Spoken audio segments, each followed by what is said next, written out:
person talking about love, thine brother is the preacher.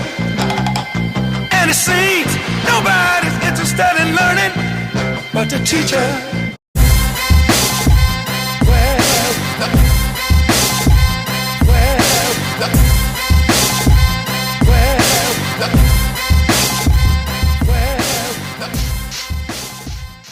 Hey, this is Adrian with Chalk Talk. Today, we've got a pretty special guest. I came to Elite Performance Center to train with Chris Duffin. An interesting story about Chris. So we've known each other for 15 years. Yeah, that's about right. Maybe 18 years, somewhere in there. And it wasn't until we went out drinking one night that I actually got to know like the real Chris Duffin, like where you came from. I think all of our interactions in the gym were just kind of giving each other shit and trying to push each other. But I really got to know you the night that we went out, and you kind of opened up and said, yeah, this is where I came from, and this is a little bit of a backstory of me. And I kind of want to touch on that a little bit because you have a very unique upbringing, and it wasn't very easy.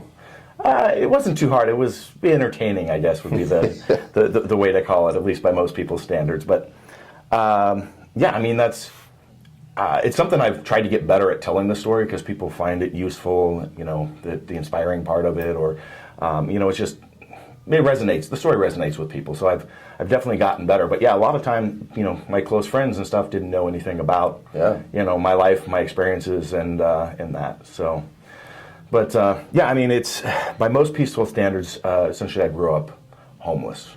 At least by the time I graduated high school, like half my life had been in that state. And we're talking a lot of times it was living, you know, in a tent down by the river, up in the mountains, you know, just various places. We did a lot of, you know, foraging, like, you know, I know all about what kind of mushrooms will kill you, what kinds you can eat, how to debug different times, you know, eating porcupine, all sorts of just completely random stuff by most people's standards. But, you know, I don't know if it's hard so much as just different. Like, that's the way everybody lived not too long in our past, right? Mm-hmm. So it's definitely just different. And I think I was a little bit slower on, like, kind of socializing or integrating with, like, society today for that reason.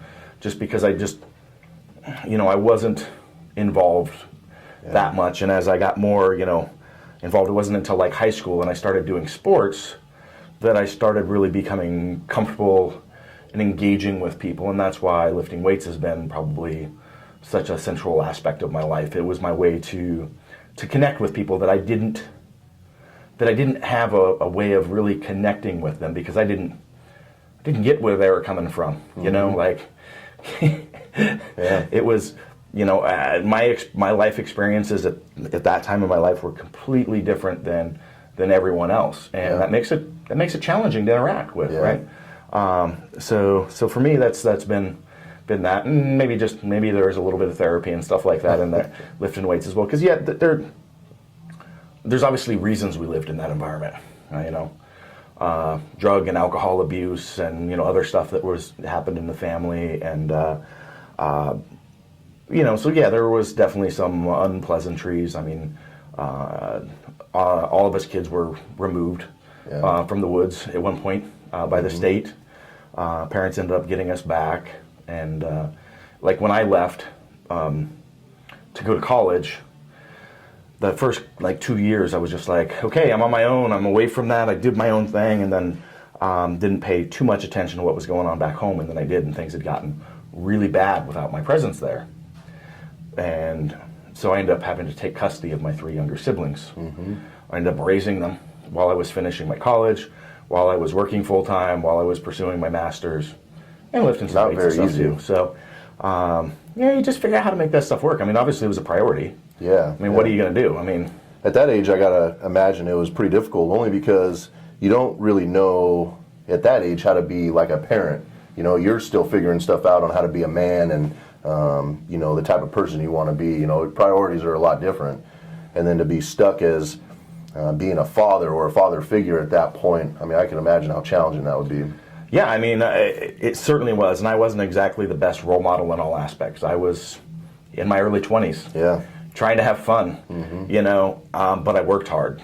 And so, I try to say, if you're going to play, you're going to have fun, you got to pick up the other end of it. Yeah. And all I can do is, create a space and a place for you, to grow into. And I'm proud of where they've all ended up. Some of them have had their struggles and whatnot. Sure, but, sure. That's it was a unique relationship because my sister's definitely, I'm brother, but I'm also kind of a father figure as well. Yeah. That's very much so. Yeah. So it's an interesting balancing act to play. Yeah. But also rewarding at the same time. I've got kids of my own now, and it's like, well, I've been through the whole later half of it. Yeah. When you get to 15, I'll have this figured out. I got all the rest of that figured out. Yeah. So how is it now, maybe going to family events or, getting back together with your sisters? How rewarding is it to see kind of just where everybody's at and then where you're at? I mean, you're extremely successful in what you do. Does it still kind of feel like that father figure type role now, or do you think now it's kind of, hey, I've made it, you guys are growing up? And a little bit so, but it's definitely still there. But probably a little bit more in the sibling relationship now as well. So I think we've got a bond that is hard for people to duplicate. Yeah. So my sisters are very, very important to me. But at the same time, I'm not always the best at communicating, and we all have our own issues. Yeah. I get lost in my little world. I'm trying to take over the world here, and sometimes I get caught up in that. I've known you, like I said, forever, and it wasn't until a few years ago that I got a chance to sit there and listen to that. And I was completely blown away because it's like I thought, hey, you grew up in Lake Oswego and went to high school and played sports and everything was great, and would have never have thought that was what your background was. It's not how you carried yourself, and you didn't wear it on your sleeve like how challenging it could be. Sometimes it's just say poor me. Yeah, a lot of people use things as excuses in life. And, I don't know, always, even growing up, I had this vision of, I knew where I was going to be. I knew what and these were all just stepping stones. Nothing was in my way. Yeah. Now, admittedly, other people like to use my story to say, well, anybody can take themselves from here to there. At the same time, I probably have above average intelligence and above average, like strength capabilities and all that other stuff. It's a lot of people, there's a mixture of that, but also never would have happened without like the vision, believing in myself, and putting in the work every day. Because there was no fallback plan for me. There was nothing. Right. There was had to work. There was no, school's not working out. You get to go back home, or you lost this job. Can I stay with the parents for a couple weeks or a month? Yeah. No, there's nothing. There's nothing. There's nothing, and there's people relying on me. Yeah. And that that puts you, I think, earlier in my life, or in my adult life, probably made me much less of a risk taker than I would have liked to be, because I've always known what I'm capable of or what I want to accomplish, and just going out there on a limb, like what I'm doing right now. Yeah. Yeah. It's taken me a lot to go, you know what?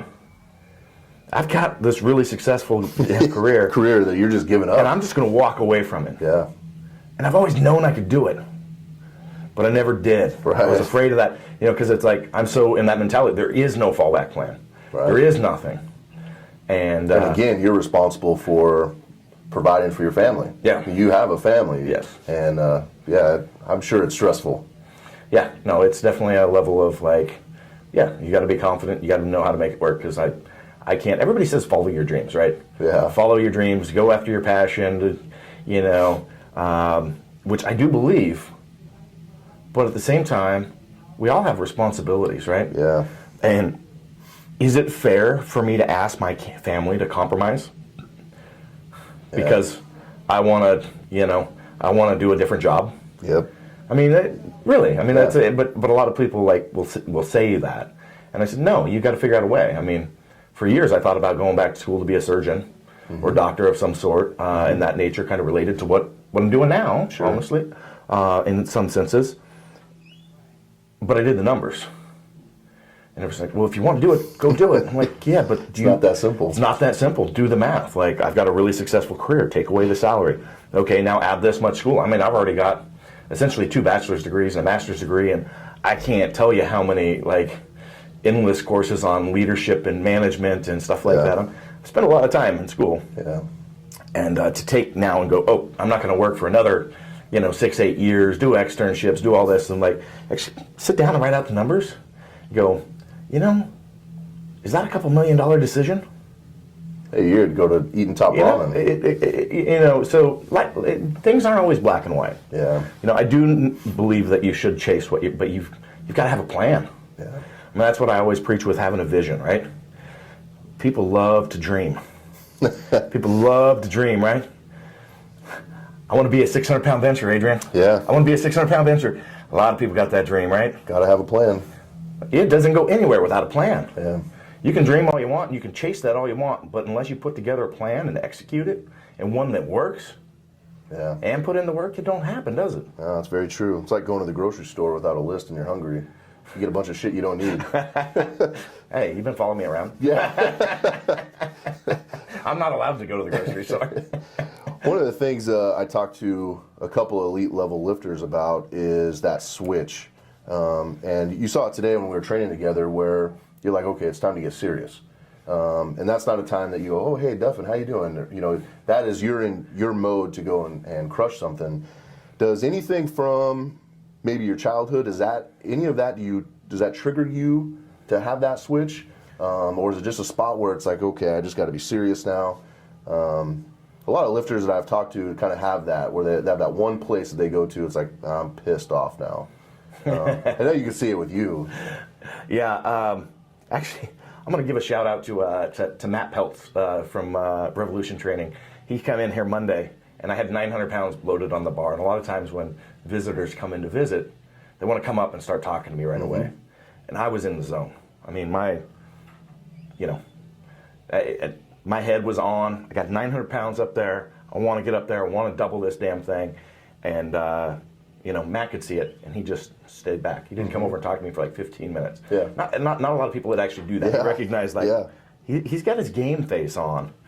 Let's give him his space for a little bit. And but yeah, there is a switch. And without a doubt, I reach into, my experiences, my past. But at the same time, I don't think that you have to have like my background to go, sure, let's reach in there. But that is like my whole, the kabuki strength squat face. Get your squat face on. That's what it is. Because it's get your game face on. Get your head on. It is time to do something. You need to believe in yourself. Believe in what you're capable of. But it is a game day thing. Because what we do in the end, we're squatting, benching, deadlifting, right? I mean, come on. So some people take this too far. They don't have a game face. They think they're this warrior walking around. They're this badass, and they're this, and you know what? Take themselves well too seriously in life. Sure. It's like, no, we're not protecting people's families or lives or, doing anything actually other than a whole lot of what we love. But to be good at it, to be good at what we do, you've got to turn that switch on. You've got to turn into kill mode, right? And so you've got to be able to temporarily put yourself in that place. And that's what get your squat face on is all about. Like, have the right equipment, have the right methods, and it's up to you to bring the attitude. And you've got to turn it on. But don't take yourself too seriously in the end of the day, right? Right. I mean, it's a good way to look at it. And you know the people I'm talking about. Oh yeah, no, I know, I know exactly what you're talking about. One of the things with Elite Performance Center, people aren't very familiar, or if they're not familiar with Elite Performance Center, I remember, maybe not day one, because I don't know that I was at your garage when it very first started, but certainly when it was fairly new, I got an experience to work out in your garage. And essentially that was a mini Elite Performance Center. Yes. Did you have this envision that this is what it would turn out to be? I did. Because this is really has some of the best equipment.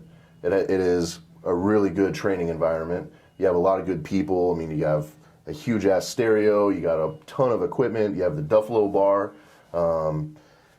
I mean, looking at your garage, I remember you having your truck in there, half of it was taken apart. You're working on that. There's another project over here. And there's a bench press And then next there's to a it. bench, yeah. And you have to suck it in to get behind the bench. And I mean, certainly for me, I look at it and go, oh, this is just a garage gym, and I don't see this. But you had to have seen it. I had the vision, yeah. Yeah. Yeah, it started with just training at 24 Hour Fitness. They didn't have the right equipment, right? So it's like, well, I got to buy a squat bar, got to buy some chains. You're lugging all that stuff in your backpack. Then our mutual friend Ryan Brennan and I, Yep. we got together and we went over to his dad's shop because I didn't have my metal shop then. And we fabricated our first squat rack with a standalone bench that went in there. And we trained in Ryan's garage for like a year. That. Yeah. And back then, Ryan and I were talking. We're like, this is the first piece of equipment for our facility that we're going to build. We're going to have this. Yeah. And I've stuck with that vision. And it moved to my place, then it moved to my shop, and then it's grown organically and slowly, but Yeah, just the difference between this building and your first building is night and day. Your first building, I think you reached its full potential. I mean, the amount of members you had with the equipment, that was all it was good for. And then you come here, and it just completely just keeps expanding. Yeah, and I love our facility here because it's also great for doing. I mean, it's like perfect for doing like high-level seminars and stuff like that. Like the summer we had Stu McGill here. We had 150 doctors in here. We're 15 minutes from a major airport. Yeah. We've got hotels and food all 5 minutes from here. Everything's around. Enormous facility, all the equipment. We can host big meets. We've run 100 lifter meets in one day. Probably won't do that again. So probably be a couple-day events for those. But we pulled it off. And Right. so it's fabulous to have like the equipment, the space, to be able to do that, and then also take it to the next level. How do we make what we're doing here a center of excellence, not just for strength training, but rehab, clinical work, like all. How do we create this culture in this community and help foster that in this area? Because I want to be the best, Sure. and the only way I'm going to get there is If I teach you how to bench. Exactly. Hurry up and do that. Yeah. But get the right people around. I mean, exactly what you just Yeah. said. Get the right people around me, and it comes more than just powerlifters to do that. Yeah, and absolutely. that's what I want. And I want elite performance, and I want Portland to be a center of strength training, movement excellence. So, I've heard a lot about this Duffalo bar. Today was the first day I got to try it. And even after the talks we had, right? We just went out to lunch a few days ago or last week, and you're telling me, man, it feels great. And I'm still skeptical, right? I'm like, there's no way. This is going to feel like shit. I know, you told me that today. You're like, it looks like it's going to hurt, man. Oh, God. And the first couple reps was kind of my feeling out stage. I went super light, like 315 or I guess 325 or whatever it is. And it felt a little off, and then it kind of like I hit that groove where then it was like the reps started just to kind of go up on their own. It wasn't like I was forcing the bar down. Up until I felt that, I wouldn't have believed it was going to feel like that. I mean, I felt like I was going to be straining at the bottom and uncomfortable. And it was nowhere like that. One of the other interesting things we talked with Trevor about today was his elbows, having his elbows tuck in a little bit on the descent and flared out towards the end. What's interesting is if you see him bench with the Duffalo bar, that's exactly what he does. Exactly, and that's why I want him benching more with it, because what we want to do is encode that in, because with most people you put them on the Duffalo bar and all of a sudden their bench technique is perfect. They got the right scap and lat engagement, the positioning, everything cues in. It's beautiful. So if you continue to repeat that pattern over and over and over again, as you go to a straight bar, it should correlate, and then also be easier, because now we got to reduce range of motion and deal with that. So yeah, I think there's some people out there that think that I'm like making it up. Yeah, no, I'm like, no, this is real. And I shot a video with Jesse Burdick where I went into the details, and actually, there is reasons that's happening. So yeah. And I tried a couple of different grips. So I think I did 4 total sets, and I tried to put my hands in different placements on all 4 of them, and all of them felt great. It wasn't a difference of going too wide or too narrow that made anything hurt or feel like anything was getting impinged. Everything was very fluid, and nothing what I expected. I was completely expecting to bring 315 down and shoulders done, I'm out. And it was nothing like that. It felt really good. Yeah, once you get that shoulder in the right position, you've got the right muscles engaged.